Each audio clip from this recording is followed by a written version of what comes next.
Assalamualaikum warahmatullahi wabarakatuh. Ada 3 sikap keliru saat anak terjatuh ya. Saya ambil contoh misalnya anak yang masih kecil ya, batita misalnya. Dia sedang lari-lari, kemudian anak ini jatuh. Nah, kadang orang tua memiliki 3 pilihan respon. Nah, 3 respon. Respon yang pertama adalah menyalahkan anak, menakut-nakuti anak. Nah, sudah aku bilang apa kamu? Jatuh kan? Makanya lain kali jangan lari lagi, nanti kamu jatuh lagi, sakit lagi. Ini adalah respon yang pertama. Jadi anaknya yang disalah-salahin, anaknya yang ditakut-takutin. Nanti ujung-ujungnya apa? Ujung-ujungnya anaknya tidak mau lari lagi. Ujung-ujungnya anak akan takut untuk lari. Padahal kemampuan berlari itu adalah kemampuan dasar manusia, gitu kan. Jangan sampai gara-gara kata orang tuanya, gara-gara bentakan orang tuanya, kemarahan orang tuanya, anak sudah tidak mau lari lagi karena dia takut gitu. Apalagi usia golden age ya, usia 0 sampai 2 tahun, usia 3, 4, 5 itu adalah masa-masa di mana anak itu benar-benar mendengarkan 100% apa yang dikatakan orang tuanya. Dia meyakini apa yang dikatakan orang tuanya. Kalau orang tuanya mengatakan udahlah jangan lari lagi, nanti kamu jatuh lagi, sakit lagi. Nah, itu nanti anak meyakini. Kalau saya lari, nanti saya jatuh, saya sakit, ibu saya akan marahin saya, kan gitu kesimpulan yang ditangkap. Dampaknya apa? Dampaknya anak akan takut untuk berlari. Bahkan tidak hanya berlari, dia akan takut untuk bermain sama teman-temannya karena dalam bermainnya ada lari-larinya seperti itu. Nah, jadi ini yang perlu kita antisipasi ya. Jangan menakut-nakuti anak atau menyalahkan anak ketika dia terjatuh. Yang kedua adalah menyalahkan lantainya. Nah, ini juga sering dilakukan oleh orang tua. Ketika anak jatuh, yang disalahkan adalah lantainya. Gitu. Oh, lantainya ini nakal ya, bikin jatuh anakku gitu misalnya. Nah, dampaknya apa? Dampaknya adalah anak tidak akan merasa bahwa itu adalah kesalahan dia. Gitu. Ketika dia tidak mampu, ketika dia tidak bisa, dia akan mencari kambing hitam. Dia akan menyalahkan orang lain. Dia tidak mau disalahkan, padahal itu adalah masalahnya ada di dirinya. Misalnya gini, dia tidak bisa pelajaran tertentu, pelajaran matematika, ya, dia tidak akan mengoreksi dirinya, ya, yang dia koreksi gurunya nggak asik,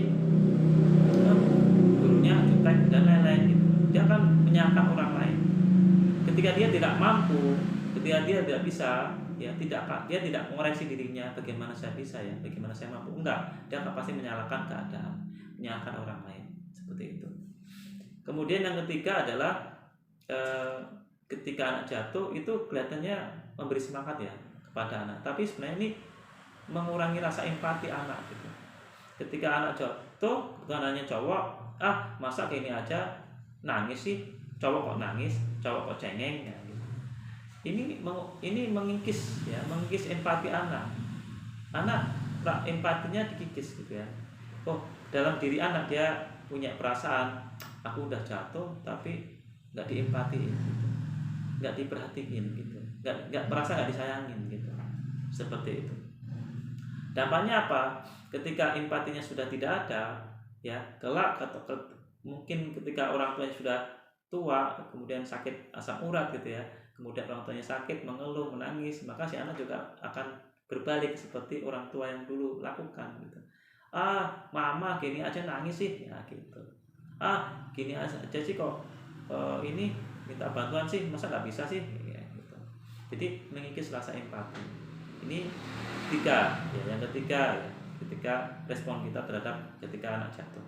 Kemudian bagaimana agar sikap kita ketika anak jatuh? Sikap kita adalah yang pertama, kita tidak perlu berkata apapun, tidak perlu marah, tidak perlu mengatakan apapun, segera tanganin anak, segera anak ajak masuk ke rumah, kalau terluka segera diobatin ya, kemudian dipeluk, ditenangkan dulu, nggak perlu ada nasihat dulu, nggak perlu ada ucapan apa dulu ya kalau bisa ya, tapi tenangkan dulu, tenangkan dekat anak, kemudian diperhatikan, oh ini sakit ya, oh ya nggak apa-apa, oh ya nggak apa-apa, seperti itu.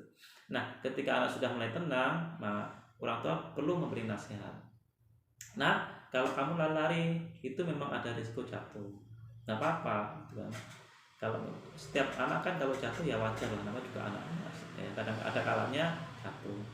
Nah, lain kali kalau kamu lari kamu harus hati-hati ya nak. Gitu. Jadi kita perlu menasihati anak. Jadi anak itu perlu paham bahwa jatuh itu memang kesalahan dia. Nah, untuk tidak mengulangi kesalahan dia, dia harus berhati-hati ketika dia lari.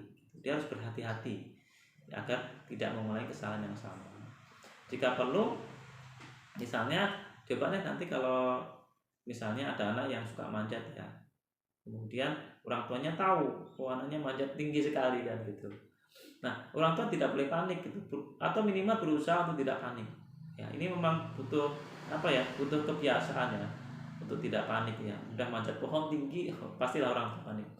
Tapi perlu mengontrol kata-katanya. Jangan mendoakan, itu jangan tinggi-tinggi nanti kamu jatuh loh. Iya, tuh jatuh beneran kan gitu kan. Nah, itu karena apa? Bisa juga kata-kata orang tua itu menjadi doa bagi anak.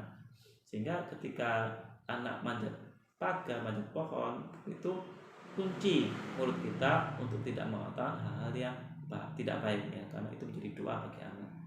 Nah, cukuplah, wah hebat sekali ya, oh, kamu hebat, keren banget ya, alhamdulillah atas izin Allah diberi kekuatan sehingga kamu bisa manjat pohon.